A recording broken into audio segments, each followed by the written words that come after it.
शरीर का कि 1 मिनट ही अगला जिएगा कि नहीं जिएगा, इसीलिए संकल्प विकल्प करने का अधिकार ही नहीं है। पता नहीं शाम तक जिएंगे, क्यों भाई, पक्का है किसी को? अब पता नहीं शाम तक जिएंगे कि नहीं, तो हम क्या संकल्प करें? हमें तो यही कि प्रभु जैसे चलावे वैसे चल रहे।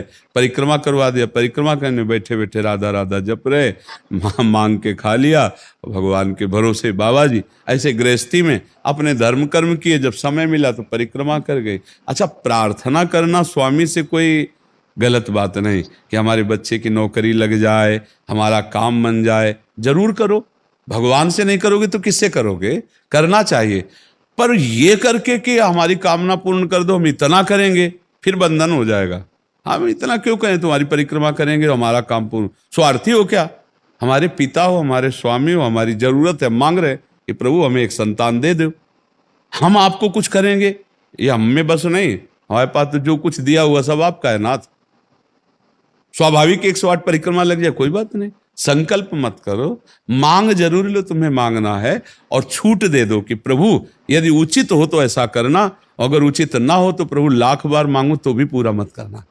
ये भक्तों की मांगे होती हैं, ये सत्संगियों की मांगे होती है कि नाथ मेरी आवश्यकता तो है, पर अगर आपको उचित लगे तो आप दे देना, और अगर उचित ना लगे तो मेरे मांगने पर भी आप ना देना। ये जब ये बात बनी रहती है कि जितना नाम जप होना चाहिए उतना नहीं होता, उतना, ये बात तो हमारे में भी है। इतनी पीड़ा तो हमको भी बनी रहती है कि जितना होना चाहिए उतना नहीं होता।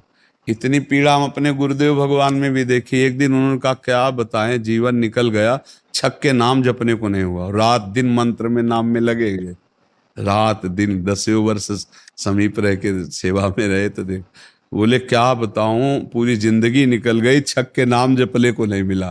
तो भगवत भजन करने वाले में भजन की इतनी भूख बढ़ जाती है कि रात दिन भजन करने पर भी उसको ऐसा अनुभव होता है कि जैसा होना चाहिए वैसा। यही अखंड भजन बनाता है, यही अखंड। पर इस अखंड भजन होते हुए भी रोना आएगा कि प्रभु मुझे भजन करने की रुचि दे दो। यही भजन, असली भजन का ये फल है। भजन करते हुए भजन की इतनी भूख होना कि भगवान से भजन ही मांगना कि प्रभु मुझे भजन करते। अभी वो भजन नहीं होता जैसा प्रेम से होना चाहिए। हर एक महात्मा को, हर एक भजनानंदी को अनुभव होगा, और ये अगर हुआ तो भजन अखंड होने लगेगा। क्योंकि हम जिसकी पीड़ा महसूस करते हैं उसको हम भूलना कैसे बर्दाश्त कर पाएंगे? तभी वो अखंड स्मृति कर पाता है। और जो संतुष्ट हो जाता है भजन में, वो भजनानंदी नहीं होता। जो भजन में असंतुष्ट और भोगों में संतुष्ट रहता है वही भजनानंदी कहा जाता है।